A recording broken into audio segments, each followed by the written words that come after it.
أعوذ بالله من الشيطان الرجيم. بسم الله الرحمن الرحيم.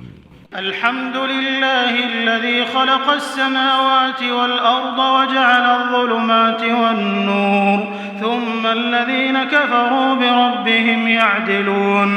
هو الذي خلقكم من طين ثم قضى أجلا وأجل مسمى عنده ثم أنتم تمترون. وهو الله في السماوات وفي الأرض يعلم سركم وجهركم ويعلم ما تكسبون. وما تأتيهم من آية من آيات ربهم إلا كانوا عنها معرضين. فقد كذبوا بالحق لما جاءهم فسوف يأتيهم أنباء ما كانوا به يستهزئون. ألم يروا كم أهلكنا من قبلهم من قرن مكناهم في الأرض ما لم نمكن لكم وأرسلنا السماء عليهم مدرارا وجعلنا الأنهار تجري من تحتهم فأهلكناهم بذنوبهم وأنشأنا من بعدهم قرنا آخرين. ولو نزلنا عليك كتابا في قرطاس فلمسوه بأيديهم لقال الذين كفروا إن هذا إلا سحر مبين. وقالوا لولا أنزل عليه ملك ولو أنزلنا ملكا لقضي الأمر ثم لا ينظرون. ولو جعلناه ملكا لجعلناه رجلا وللبسنا عليهم ما يلبسون. ولقد استهزئ برسل من قبلك فحاق بالذين سخروا منهم ما كانوا به يستهزئون. صدق الله العظيم.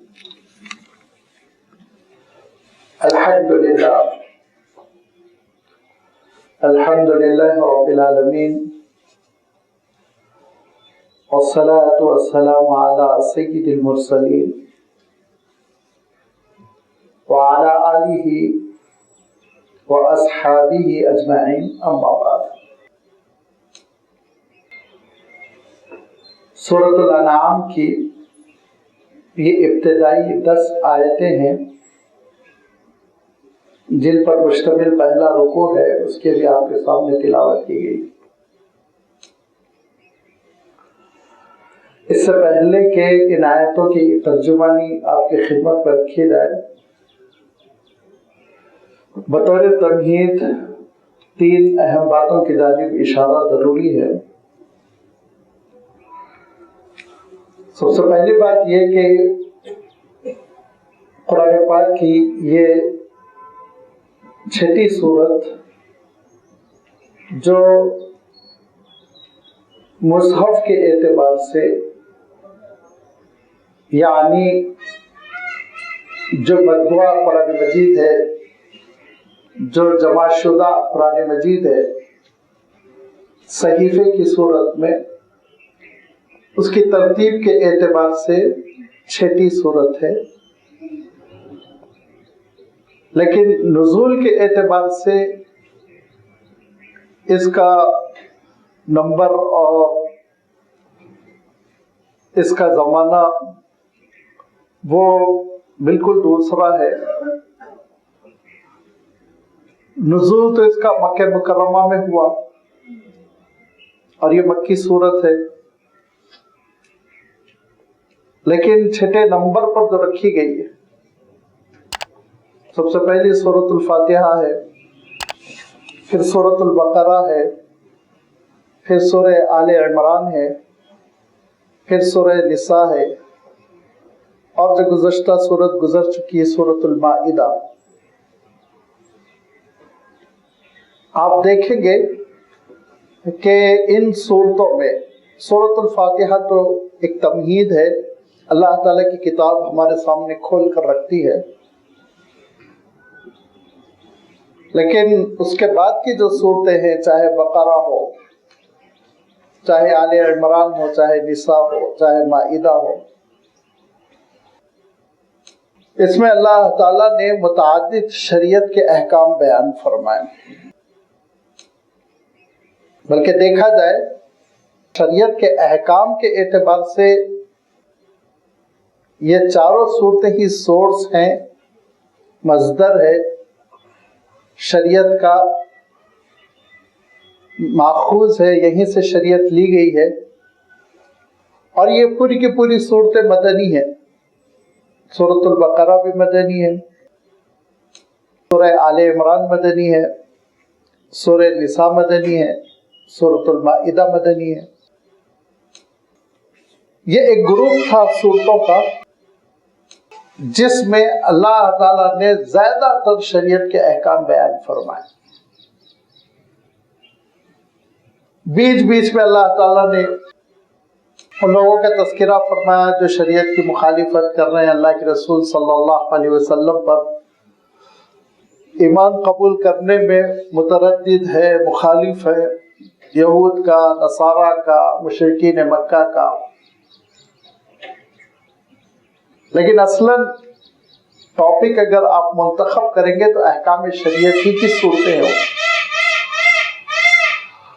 سورۃ الانعام سے رخ بالکل بدل رہا ہے، موضوع سخن بدل رہا ہے، گفتگو کا جو عنوان ہے وہ عنوان بدل رہا ہے، چاہے سورۃ الانعام ہو یا پھر اس کے بعد آنے والی سورۃ الاعراف ہو۔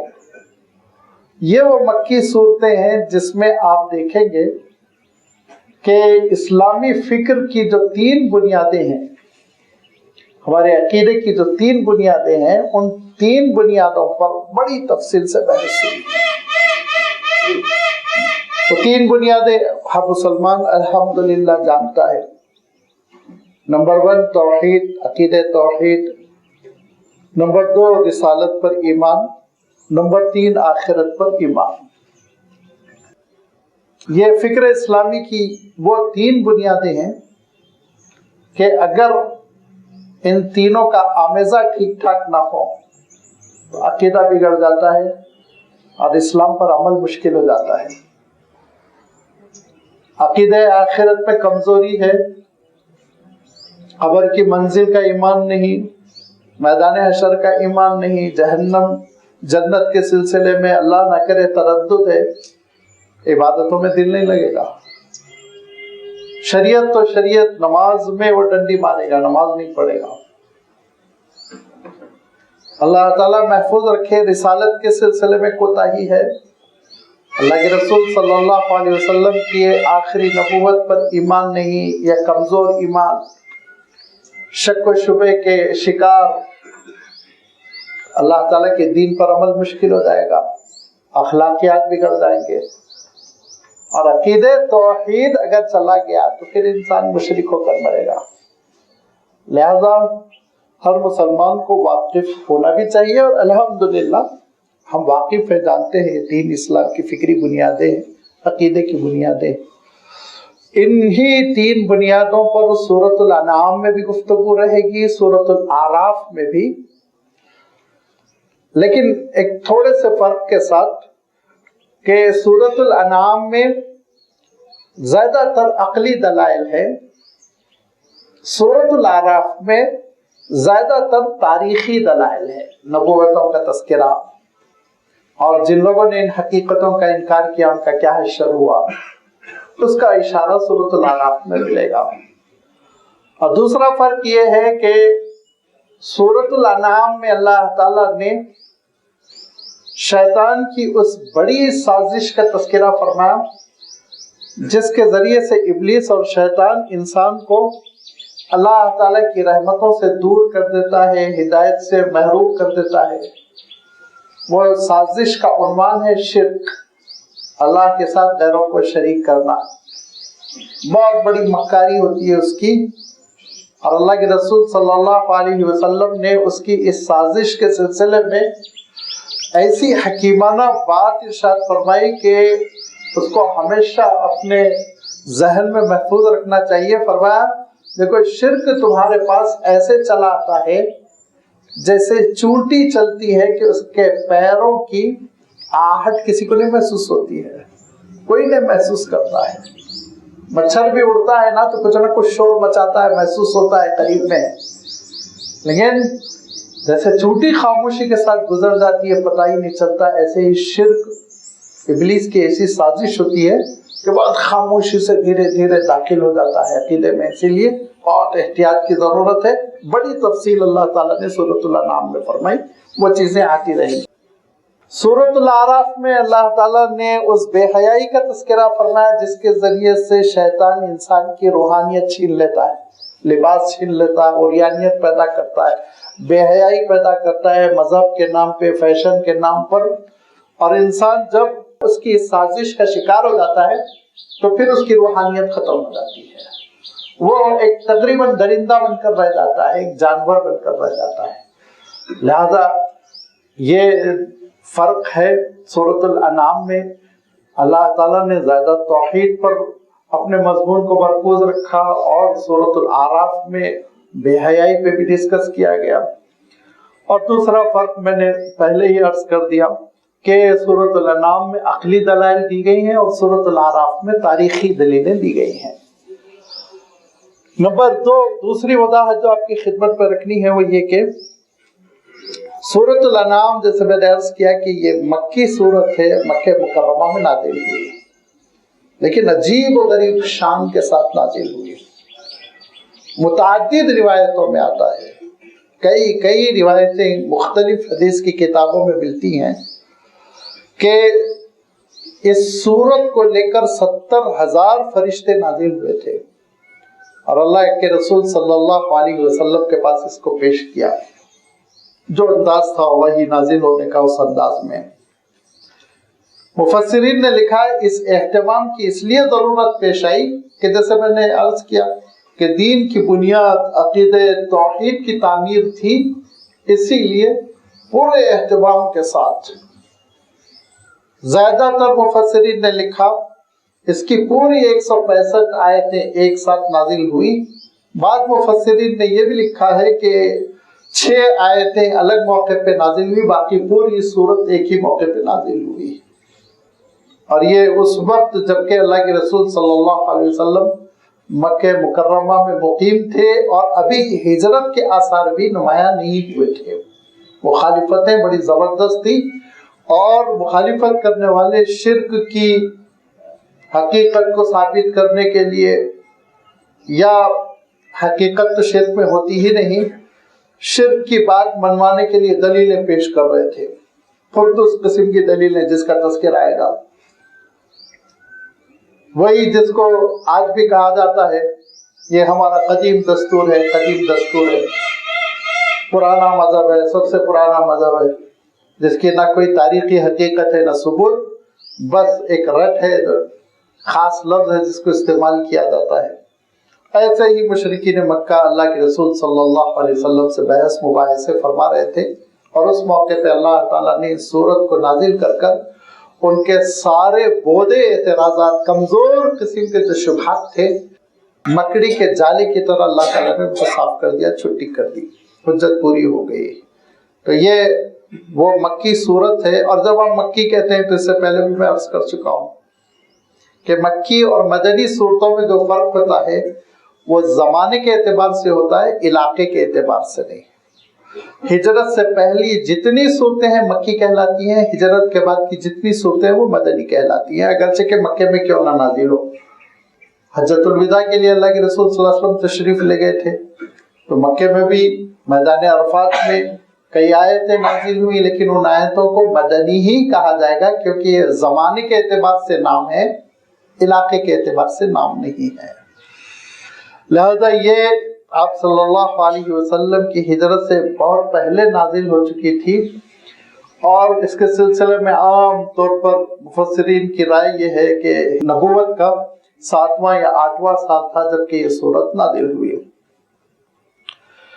تیسری بات یہ ہے کہ اللہ تعالیٰ نے اس سورت کا جو آغاز فرمایا بعینی ہی وہی آغاز ہے جو سورۃ الفاتحہ میں ہے. الحمدللہ رب العالمین، اسی سے سورۃ الفاتحہ شروع ہوئی اور اسی لفظ سے یہ سورت شروع ہوئی، الحمدللہ. الحمدللہ اس کا ترجمہ بہت مشکل ہے. ہم ترجمہ کرتے ہیں تمام تعریف اللہ تعالیٰ کے لیے، حمد و ستائش اللہ تعالیٰ کے لیے. جتنے اردو کے اچھے اچھے الفاظ ہیں آپ استعمال کر لیجیے، لیکن سورۃ الفاتحہ کے موقع پہ بھی یہ بات آپ کی خدمت میں رکھی گئی تھی کہ الحمد عربی کا ایسا جامع لفظ ہے اور اتنا بامعنی وسیع معنی رکھنے والا لفظ ہے کہ اس کو ایک لفظ سے یا دو لفظ سے ہم اردو میں تعبیر نہیں کر سکتے، ترجمہ نہیں کر سکتے. اس کی تشریح یہ ہے کہ کوئی بھی ذات، کوئی بھی ہستی، اس سے جو آپ کا رابطہ اور تعلق ہوگا وہ دو طرح سے ہو سکتا ہے کہ وہ ذات، وہ ہستی، وہ چیز آپ کے لیے سود مند ہے، نفع بخش ہے، اس ہستی کا احسان ہے، اس نے آپ کو سنبھالا ہے، اس نے آپ کو عطا کیا ہے، یا وہ دینے والا ہے. بہرحال ان ساری صورتوں میں ہم عربی میں بھی کہتے ہیں، اردو میں بھی کہتے ہیں کہ ان کا شکر بجا لاتے ہیں کہ آپ نے ہمارے ساتھ بڑا احسان کیا، خیر خواہی کی، یا آپ احسان کریں گے، آپ کی مدد کے ہم توقع رکھتے ہیں. ایسی صورتوں میں ہم شکر ادا کرتے ہیں، اور عربی میں بھی ہے، قرآن پاک میں ہے. بے شمار موقع پر اللہ تعالیٰ نے لفظ شکر اختیار فرمایا، اور یہ بھی ارشاد فرمایا کہ جو شکر ادا کرتا ہے اس پر ہم اپنی نعمتوں کی بارش کرتے ہیں، اضافہ کرتے ہیں، اور جو شکر گزاری نہیں کرتا تو اللہ تعالیٰ کی رحمتیں محدود ہو جاتی ہیں. تو ایک ہو گیا مفہوم شکر کا. دوسرا مفہوم یہ ہے کہ کوئی چیز ہے جس کو آپ نے دیکھا، آپ نے پایا، اور اس کو آپ نے اس طرح پایا، اس طرح دیکھا کہ بڑی حسین ہے، بہت خوبصورت ہے، وہ جمال کا پیکر ہے، بے ساختہ آپ کے منہ سے اس کی تعریف نکل گئی، کتنی پیاری چیز ہے، کتنا خوبصورت ہے، کتنا اچھا ہے، واہ واہ. اس کو ہم اردو میں تعریف کہتے ہیں، عربی میں اس کو مدح کہتے ہیں، مدح، تعریف کرنا. ثنا بھی کہتے ہیں، سین سے نہیں، صاف ہے، ثنا بھی کہتے ہیں. ثنا کے یا مدح کے معنی جو ہوتے ہیں وہ کسی چیز کے اندر اتنا جمال ہے کہ آپ اس کی تعریف کر رہے ہیں، اگرچہ کہ وہ چیز آپ پر احسان نہیں کر رہی، کوئی پھول آپ پر احسان نہیں کر رہا ہے، لیکن آپ تعریف کر رہے ہیں. کوئی خوبصورت منظر، اس کی دل فریبی آپ پر احسان نہیں کر رہی، لیکن آپ اس کے متاثر ہو کے تعریف کر رہے ہیں. الحمد میں یہ دونوں الفاظ کو ملا دیجئے، شکر اور تعریف، تب جا کے الحمد کا مفہوم وجود میں آتا ہے. جب آپ الحمد کہتے ہیں تو اس کے معنی یہ کہ اے اللہ تو ہمارا اتنا بڑا محسن ہے، اتنا بڑا محسن ہے کہ تیرے شکر کا ہم حق ادا نہیں کر سکتے. اور آپ اس کے ساتھ ساتھ یہ بھی کہہ رہے ہیں کہ اللہ اگر آپ کا احسان بھی نہ ہوتا تو ساری تعریف آپ ہی کی تھی، حمد و ستائش آپ ہی کی تھی. لائق تعریف تو بس آپ ہی کی ذات ہے، چاہے آپ احسان کریں نہ کریں، آپ کا جمال ہے، آپ کی رحمت ہے، آپ کا کمال ہے، آپ کی قدرت ہے، تو تعریفیں تو آپ ہی کی. تو لازمی بات ہے اردو میں ایسا جامع لفظ نہیں ہے جو دونوں مفاہیم کو ادا کرے، لیکن عربی کا الحمد انتہائی خوبصورت لفظ ہے. لہذا فرمایا الحمدللہ الذی خلق السماوات والارض، کہ تعریف و شکر ہے اس اللہ تعالیٰ کے لیے جس نے آسمانوں اور زمین کو پیدا کیا. سورۃ الفاتحہ میں الحمدللہ رب العالمین آیا. یہاں اللہ تعالیٰ نے اپنی تخلیق کا تذکرہ فرمایا، اور بھی اللہ تعالیٰ نے اپنی نعمتوں کا تذکرہ فرمایا. یہ الحمدللہ دو لفظ اتنے پیارے، اتنے مقبول، اتنے پسندیدہ ہیں کہ روایتوں میں آتا ہے کہ حضرت آدم علیہ السلام کا جب پتلا تیار ہو گیا تو اللہ تعالیٰ کا حکم ہوا کہ اس میں روح پڑ جائے، وَنَفَخْتُ فِيهِ مِن رُوحِي. تو روح جو اللہ تعالیٰ نے حکم دیا داخل ہونے کا، ناک کے ذریعے سے داخل ہوئی، کیونکہ یہ خیشیوں میں، ویکیوم میں آپ جانتے ہیں، اور جسم میں روح پہنچی اور جان آئی، تو بے ساختہ حضرت آدم علیہ السلام کی زبان سے جو پہلا لفظ نکلا الحمدللہ. تو اللہ تعالیٰ نے فرشتوں سے خطاب کر کے کہا کہ میں نے تم سے کہا تھا نا، میں وہ جانتا ہوں جو تم نہیں جانتے۔ اب اس بندے نے میری وہ جامع تعریف کی کہ اب تم کو حکم ہے کہ یہ لے لو لفظ، یہ دونوں لفظ لے لو اور اسی کے ذریعے میری تعریف کرتے رہنا۔ لہذا اللہ تعالیٰ خود ارشاد فرماتا ہے کہ وہ فرشتے جو عرش کے ارد گرد ہے، وقیل الحمدللہ رب العالمین، وہ یہی کہتے رہتے ہیں الحمدللہ رب العالمین، الحمدللہ رب العالمین۔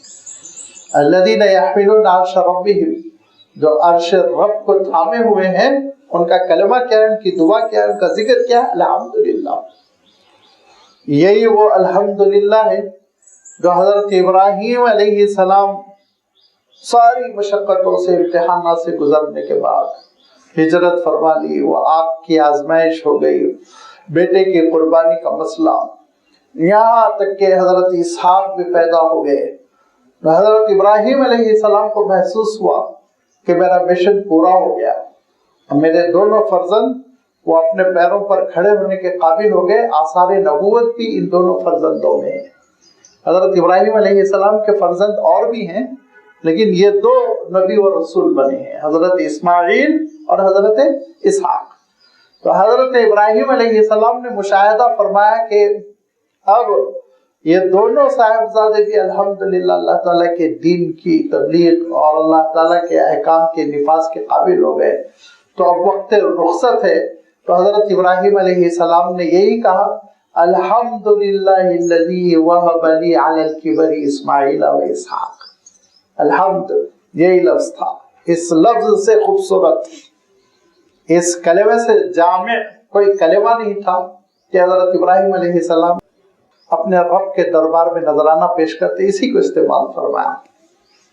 اور بھی انبیاء علیہ الصلوۃ والتسلیم کی سیرت میں آتا ہے، لیکن خاص طور پہ حضرت موسیٰ علیہ السلام جب فرعون کی جو ظالم قسم کی فوج تھی، لشکر جرار جو تعاقب کر رہے تھے تباہ کرنے کے لیے، گرفتار کرنے کے لیے، مار ڈالنے کے لیے، اللہ تعالیٰ نے سمندر کا سینہ چاک کر دیا۔ حضرت موسیٰ علیہ السلام اپنے ایمان والے ساتھیوں کے ساتھ دوسری فاق پہنچ گئے تو اللہ کا حکم ہوا فَقُلِ الْحَمْدُ لِلَّهِ الَّذِي نَجَّانَا مِنَ الْقَوْمِ الظَّالِمِينَ۔ موسیٰ الحمدللہ کہیے، اس سے بڑھ کر کوئی لفظ نہیں ہے کہ آپ اللہ کی تعریف کریں۔ حضرت موسیٰ علیہ السلام کو حکم ہوا فَقُلِ الْحَمْدُ الحمدللہ کہیے۔ حضرت موسیٰ علیہ السلام کے بعد جو بڑی مشہور نبوت و رسالت بھی، اگرچہ بہت آئے انبیاء اور رسول، لیکن حضرت داؤد علیہ السلام اور حضرت سلیمان علیہ السلام دونوں، والد ماجد کو بھی اور فرزند ارجمند کو بھی اللہ تعالیٰ نے ساری نعمتیں نوازی، حکمرانی، عبادت، روحانیت، رسالت، نبوت۔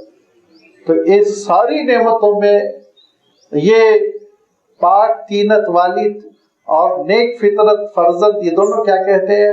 وقال الحمد للہ الذی فضلنا علی کثیر من عباده۔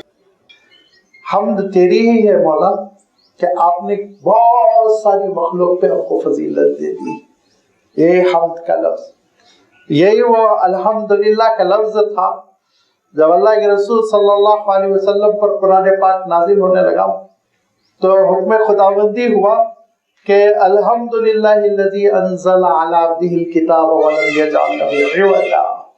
یہ تو بہترین کتاب اللہ تعالیٰ نے آپ پہ نازل کی، اس کا تقاضا یہ ہے کہ آپ الحمدللہ کہیں، الحمدللہ کہیں۔ اور یہی وہ الحمدللہ ہے جس کے بارے میں اللہ تعالیٰ ارشاد فرماتا ہے کہ ایمان والے جب راسخ العقیدہ ہو کر اور اللہ تعالیٰ کی ہدایت جو ان کو ملی ہوئی ہے اس کا فہم حاصل کر کر اس کو سینے سے لگا کر کیا کہتے ہیں کہ الحمدللہ الذی، کہ اللہ ہی کی تعریف ہے جس نے ہم کو ہدایت دی، الحمدللہ الذی ہدانا لہذا وما کنا لنہتدی لولا ہدانا اللہ۔ اللہ اگر ہدایت نہ دیتا، میرے بس میں نہیں تھا کہ میں ہدایت یافتہ ہوتا۔ اسی کے لیے حمد ہے، اسی کے لیے شکر ہے، اسی کے لیے تعریف ہے۔ یہی وہ کلمہ حمد ہے جس کا عالم یہ ہوگا کہ جب حشر کی، پلسرات کی، حساب و کتاب کی، میزان عمل کی ساری آزمائشوں سے ایک بندے مومن گزر جائے گا، جنت کے دروازے کھل جائیں گے. وَقَالُوا الْحَمْدُ لِلَّهِ الَّذِي صَدَقَنَا وَعْدَهُ، تو وہ کہے گا الحمدللہ، اللہ وعدہ تیرا پورا ہو گیا. نَتَبَوَّأُ مِنَ الْجَنَّةِ حَيْثُ نَشَاءُ، جنت میں آپ نے مقام دے دیا، اس سے بڑھ کے کیا ہے. معلوم یہ ہوا کہ جنت میں بھی اس سے افضل ذکر نہیں ہے.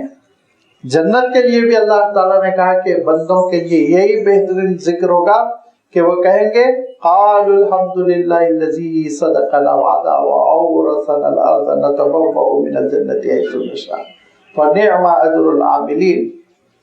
وہی یہی نہیں بلکہ فرشتوں کو بھی دیکھیں گے فَتَرَى الْمَلَائِكَةَ حَافِينَ مِنْ حَوْلِ الْعَرْشِ يُسَبِّحُونَ بِحَمْدِ رَبِّهِمْ وَقِيلَ الْحَمْدُ لِلَّهِ رَبِّ الْعَالَمِينَ، کہ وہ اطراف عرش کے کھڑے ہوئے الحمدللہ رب العالمین کہہ رہے ہیں. اسی لیے اللہ کے رسول صلی اللہ علیہ وسلم نے کہا کہ جب نیند سے بیدار ہو جاؤ اور صبح سویرے یا تہجد کے وقت آنکھ کھل جائے تو تم کہو الحمدللہ الذی احیانا بعد ما اماتنا والیہ النشور. حمد و شکر و تعریف تو اسی ذات کے لیے سزاوار ہے جس نے مجھے عارضی موت سے پھر زندگی دی اور پھر مجھے مر کر دوبارہ اسی کے دربار میں حاضر ہونا ہے. فرمایا یہی نہیں بلکہ اللہ تعالیٰ نے قرآن پاک میں اپنے نیک بندوں کے سلسلے میں کہا کہ جب کبھی کسی مصیبت سے نجات پا جاتے ہیں تو وہ یہ کہتے ہیں الحمدللہ الذی اذهب عنی الحزن، اس غم کو، پریشانی کو، تکلیف کو جس نے دور کیا اسی کی تعریف، اسی کی حمد و ستائش. لہذا اللہ کے رسول صلی اللہ علیہ وسلم ارشاد فرماتے ہیں کہ جب تم دنیا کی اذیتوں سے خاص طور پر ضرورت سے فارغ ہو جاؤ تو کہو الحمدللہ الذی اذهب عنی الاذى، تکلیف دہ چیز کو جس نے دور کیا میرے بس میں نہیں تھا، اس کی شان ہے، اس کی شان کریمی ہے، اس کی حمد ہے، اس کی ستائش ہے. اور ارشاد فرمایا اللہ کے رسول صلی اللہ علیہ وسلم نے کہ جب کھانا کھا لو تو الحمدللہ کہو. فرمایا کہ جب پانی پی لو تو الحمدللہ کہو. فرمایا اگر کوئی پانی پی لیتا ہے اور کھانا کھا لیتا ہے اور اس کے بعد کہتا ہے الحمدللہ تو اس نے حق شکر ادا کر دیا. حق شکر ادا کر دیا، اس کے اوپر جو ڈیوٹی تھی، ذمہ داری تھی شکر ادا کرنے کی، وہ اپنے الفاظ میں ادا کرتا تو وہ جامعیت نہیں پیدا ہوتی جو ان قرآنی الفاظ میں ہے الحمدللہ کہہ لے. اب ہم غور کریں کتنی مرتبہ ہم کہتے ہیں کھانے سے فارغ ہونے کے بعد، کتنی مرتبہ ہم کہتے ہیں الحمدللہ، پانی پینے کے بعد کتنی مرتبہ ہم کہتے ہیں الحمدللہ. چھوٹا سا کلمہ ڈھیر سارا ثواب لیے ہوئے. الحمدللہ آپ نے کہا تو آپ کو دعا کا اجر مل گیا. الحمدللہ آپ نے کہا آپ کو شکر کا اجر مل گیا. الحمدللہ آپ نے کہا قرآنی کلمات کی تلاوت کا اجر مل گیا. اجر ہی اجر، اجر ہی اجر ہے. لہذا اس کا اہتمام کریں کہ جب کبھی ہم کسی خوشی سے، مسرت سے، کسی اچھے لمحے سے دو چار ہو جائے فوراً ہماری زبان پر آئے الحمدللہ الحمدللہ. اس کا کوئی بدل نہیں ہے. مولانا علی میاں صاحب رحمۃ اللہ علیہ فرماتے تھے کہ اگر یہ قرآن پاک میں لفظ نہ آتا اور سارے عربی ادیبوں کو قلم دے دیا جاتا اور ان سے کہا جاتا کہ اللہ کی کتاب کے آغاز کے لیے کوئی لفظ تجویز کرو، ان کا ذہن زندگی میں منتقل نہ ہوتا، زندگی میں منتقل نہیں ہوتا. یہ تو اللہ تعالیٰ کی رہنمائی ہے، یہ اللہ تعالیٰ کا کرم ہے، یہ اللہ تعالیٰ کی توفیق ہے جو ہم کو ملی ہوئی کہ اس نے اتنے پیارے الفاظ ہم کو عطا کیے. لہذا ہمیشہ اہتمام کریں، ہر موقع پر یہ اللہ تعالیٰ کا ذکر کرتے رہیں. اللہ تعالیٰ ارشاد فرماتا ہے کہ دیکھو جس نے آسمانوں کو پیدا کیا، زمین کو پیدا کیا، اسی کے لیے شکر ہے، اسی کی تعریف ہے، اسی کی وجہ سے ہم جی رہے ہیں. زمین پہ ہمارے مکانات بنتے ہیں، ساری ایکٹیویٹیز ہوتی ہے، کھیتی باڑی ہوتی ہے، اور آسمان سے پانی برستا ہے، آسمان میں سورج آب و تاب کے ساتھ چمکتا ہے، اس کی تمازت کی، حرارت کی ہم کو ضرورت پڑتی ہے، پوری مخلوق کو پڑتی ہے. یہ اللہ تعالیٰ کی شان ہے کہ اس نے زمین و آسمان کا نظام بنایا، اور ستارے سجا دیے اس نے، سورج کو رکھا، سورج کے اطراف اس نے اس کے سیاروں کو گھما دیا، سورج کا پورا خاندان بنا دیا، سولار سسٹم اس کو لے کے سورج دوڑ رہا ہے، چل رہا ہے، اور اس کہکشاں کا وہ ایک چھوٹا سا ممبر ہے، بڑے بڑے سورج ہیں، بڑے بڑے ستارے سیارے۔ تو اس قدر عظیم الشان کائنات جس نے پیدا کیا، اگر اس کا مجھ پر احسان نہ ہوتا، وہ مجھے رزق نہ دیتا، وہ مجھے زندگی نہ دیتا، وہ مجھے یہ ساری نعمتیں نہ دیتا جن نعمتوں پہ میں پل بڑھ رہا ہوں، تب بھی اس کی تعریف تھی، تب بھی اس کا حسن تھا، تب بھی اس کی قدرت تھی، تب بھی اس کا جمال تھا، اور اسی کے لیے سزاوار تھا کہ ہم کہتے ہیں الحمدللہ۔ فرمایا الحمدللہ الذی خلق السماوات والارض۔ دوسری بات ارشاد فرمائی وجعل الظلمات والنور، جس نے آسمانوں کو زمین کو پیدا کیا اور جس نے تاریکیوں کو اور روشنی کو نور کو پیدا کیا۔ ظلمات پلورل فارم ہے، تاریکیاں اندھیرے، کئی اندھیرے، نور سنگولر ہے، انوار نہیں فرمایا بھئی یہاں جمع کا صیغہ ہے الظلمات، تو الانوار بھی جمع کا صیغہ آنا چاہیے تھا، نہیں، اللہ تعالیٰ کے پاس نور ایک ہی ہے۔ فرمایا کہ ساری تعریف و شکر گزاری اسی اللہ تعالیٰ کے لیے سزاوار ہے جس نے آسمانوں اور زمین کو پیدا کیا، جس نے تاریکیوں کو، اندھیروں کو اور نور کو پیدا کیا۔ یہ تاریکیاں اور یہ نور، یہ دونوں اللہ تعالیٰ نے ایک ایسا نظام پیدا کیا کہ جس کی وجہ سے ہے۔ اب آپ ظاہری طور پر دیکھیں تو روشنی اور اندھیرا کہہ لیں، سورج کے چمکنے کی وجہ سے روشنی، سورج کے غروب ہو جانے کے بعد اندھیرا۔ روحانی اعتبار سے بھی آپ دیکھیں تو جس نے نبوت کی دہلیز نہیں پکڑی، جو نبی و رسول پر ایمان نہیں لایا، وہ اندھیروں میں ہے، اور جو ایمان قبول کر لیا وہ روحانی طور پر ایک روشنی میں ہے، ہدایت کا نور ہے، وہ نور رسالت سے منور ہے۔ لہذا ہر اعتبار سے اللہ تعالیٰ نے نور کا بھی انتظام کیا، اور اسی کی بنائی ہوئی مخلوق اندھیرا ہے۔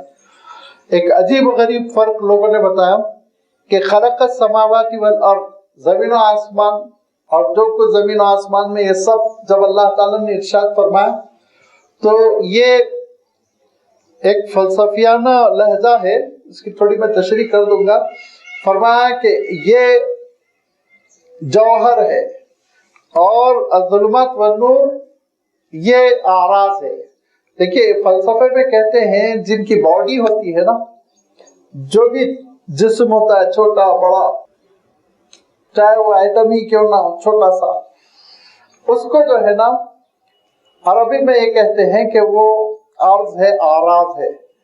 اور جو مانوی چیزیں ہوتی ہیں جیسے روشنی کی کوئی باڈی نہیں ہے نا، کوئی جسم نہیں، اندھیرے کا کوئی جسم نہیں ہے نا، ہدایت کا کوئی جسم نہیں ہے، ایمان کا کوئی جسم نہیں۔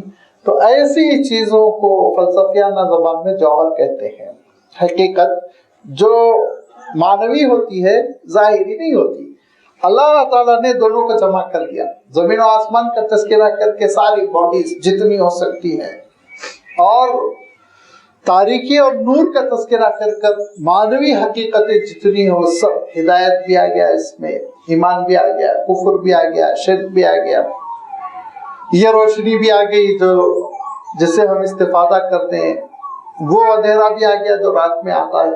ساری چیزوں کا اللہ تعالیٰ نے احاطہ کر لیا، اور احاطہ بھی ایسے کہ الظلمات ارشاد فرمایا، کیونکہ تاریکیاں فرمایا بہت ساری ہیں، بہت ساری ہیں، نور ایک ہی ہے۔ اور انشاءاللہ اس کی بڑی تشریح سورۃ النور میں آئے گی۔ سورۃ النور میں اللہ تعالیٰ نے اس کی وضاحت کر دی کہ تاریکیاں تو اندھیرے بہت زیادہ ہیں، اور ارشاد فرمایا، ایک مثال بیان فرمائی، اس مثال کے ذریعے سے ہم سمجھ سکتے ہیں اندھیرے کتنے ہیں، تاریکیاں کتنی ہیں۔ ارشاد فرمایا ایک چیز ہے جو سمندر تلے ہے، بالکل سمندر کی تہ میں، تاریکی نمبر 1۔ ارشاد فرمایا دوسری تاریکی رات ہے، اور تیسری تاریکی ارشاد فرمایا کالے بادل ہے، کالی گھٹائیں چھائی ہوئی، ستارے بھی نظر نہیں آئے، کچھ نہیں۔ برسات کے زمانے میں آپ دیکھیں گے کالی سیاہ رات ہو جاتی ہے، کبھی بارش سے پہلے، تو فرمایا یہ 3 تاریکیاں تو انسان کے اوپر طاری ہو جاتی ہیں، جاری ہو جاتی ہیں، انسان ان کے نیچے دب جاتا ہے۔ یہ 3 تاریکیوں میں پہلی تاریکی جو سمندر تلے نیچے پڑا ہوا ہے وہ خواہشات کی موجیں اٹھتی رہتی، خواہشات مرتا چلا جاتا ہے، ہزاروں خواہشیں انسان کی، ایک خواہش ختم نہیں ہوتی، دوسری خواہش، یہ شہوتوں کی تاریکی ہے۔ اور کالے بادل جو ہے وہ غفلت کے چھا جاتے ہیں، غفلت میں پڑا ہوتا ہے، سوچنا ہی نہیں چاہتا، جی چاہتا ہے کیلا ٹھوک کے ان کے دماغ میں بات گھسا دی جائے، حقیقتوں کو سمجھو، آخرت کو سمجھو، توحید کو سمجھو، سمجھنا نہیں چاہتے، غفلت کے بادلوں میں، غفلت کی تہ میں زندگی بسر کرنا چاہتے۔ اور تیسری تاریکی جہالت میں جینا چاہتے ہیں، معرفت نہیں حاصل کرنا چاہتے۔ اب یہ 3 تاریکیوں کا علاج کیا ہے؟ الگ الگ علاج ہے نہیں، ایک ہی سورج نکل جائے گا سب روشن یہاں سے وہاں تک۔ تو فرمایا معرفت خداوندی جیسے ہی پیدا ہوگی سارے اندھیرے ختم۔ یہ اور ارشاد فرمایا کہ مثل نورہ کمثل مشکات، اس کا نور تو ہے پیارا، دھیما دھیما سا پھیلا ہوا، وہ اس ایندھن سے حاصل کیا گیا ہے جو ایندھن جو ہے زیتون سے نکالا گیا، زیتون بھی وہ جو ادھر ادھر کا گنا پڑا نہیں، بیچ کا اعلیٰ درجے کا زیتون، اس کا تیل، اس تیل سے شمع روشن کر دی گئی۔ تو جب معرفت خداوندی کی روشنی دل میں پیدا ہو جاتی ہے تو پورے اندھیرے چھٹ جاتے ہیں، اور جب تک معرفت خداوندی کا دیا روشن نہیں ہوتا انسان کم سے کم 3 تاریکیوں میں تو پڑا رہتا ہے۔ اسی لیے فرمایا الظلمات والنور، نور ایک ہے، تاریکیاں بہت ساری ہیں، 3 کا تو اللہ تعالیٰ نے اشارہ فرمایا اور بھی ہے۔ جس پروردگار نے، جس خداوند قدوس نے زمین و آسمان کو پیدا کیا، جس نے اندھیروں کو پیدا کیا، جس نے نور کو پیدا کیا، اس کو چھوڑ کر بندوں کو کہیں اور نہیں جانا چاہیے تھا۔ ثم الذین کفروا بربہم یعدلون، پھر بھی بندے جو انکار کفر کرنے والے ہوتے ہیں وہ اللہ تعالیٰ کے برابر قرار دینے لگتے ہیں۔ حضرت عیسیٰ علیہ السلام کو اللہ کے برابر قرار دیا، دیویوں کو اللہ کے برابر قرار دیا، دیوتاؤں کو اللہ کے برابر قرار دیا، اور یہ تو فرضی نام ہے، دیوی دیوتا کون تھے کون نہیں تھے پتہ نہیں، اس کے علاوہ بھی بزرگوں کو اللہ کے برابر قرار دے رہے ہیں، کسی کے بارے میں یہ عقیدہ رکھ رہے ہیں کہ بیمار ہو تو وہاں علاج ہو جاتا ہے، کسی کے بارے میں یہ عقیدہ رکھ رہے ہیں کہ وہ خزانہ بخش دیتے ہیں، کسی کے بارے میں یہ عقیدہ رکھ رہے ہیں وہ غریبوں کو نوازتے ہیں۔ فرمایا ثم الذین کفروا بربہم یعدلون، اللہ تعالیٰ کا ہم پلہ اس کے مثل، اس کے برابر، اس کے ایکول قرار دیتے ہیں، یہ کفر ہے، اس سے تم کو بچنا چاہیے، اس کے قریب نہیں پھٹکنا چاہیے۔ خالق ہے، اور خالق کو کبھی مخلوق پر گیس نہ کرنا، مخلوق ہے، مخلوق کو کبھی خالق سے نہیں ملانا، یہ ہے اسلام کا احسان، یہ ہے اسلام کی خصوصیت، یہ ہے اسلام کی امتیازی شان کہ مخلوق کو مخلوق کا درجہ دیا گیا، خالق کو خالق کا۔ ابھی اور تھوڑا سا کلیئر ہوگا آگے۔ هو الذی خلقکم من طین، اسی نے تم کو مٹی سے پیدا کیا۔ حضرت آدم علیہ السلام کا اللہ تعالیٰ نے پتلا تیار کیا، اور اس کے بعد سے پھر ثم قضى اجلا، ایک سلسلہ پیدائش کا چل پڑا اور انسان وجود میں آتا ہے، اور ہر ایک کے سلسلے میں ثم قضى اجلا، وقت مقرر کر دیا۔ اللہ تعالیٰ نے جس شخص کے سلسلے میں 30-35 سال مقرر فرما دیے ہیں، اس کو کوئی حکومت، کوئی سائنس اور کوئی ٹیکنیک عمر میں اضافہ نہیں کر سکتی، اور جس کو 100 سال مقدر فرمائے کوئی سائنس، کوئی دشمن، کوئی ٹیکنیک اس کی عمر میں کمی نہیں کر سکتی۔ یہ اللہ کا فیصلہ ہے، ہو کر رہے گا۔ ایک تو یہ ہے کہ زندگی کا اللہ تعالیٰ نے زمانہ طے کر دیا، مدت طے کر دی۔ ثم قضا اجلا، اجل کے معنی ہوتے ہیں ٹائم کا اسپیس، ایک پیریڈ، اس نے ہر ایک کے لیے ایک مدت، ایک پیریڈ طے کر دیا، اور ایک وَأَجَلٌ مُّسَمًّى عِندَهُ، اور ایک وقت بھی اس کے پاس طے شدہ ہے، وہ قیامت کا وقت ہے، اس کے پاس طے شدہ ہے کب آنے والی، پوائنٹ لگا کے رکھا ہے، یہاں پہ کائنات کو ختم کر دینا ہے، لیکن ثم انتم تمترون، اس کے سلسلے میں تم دوڑ میں پڑے ہوئے۔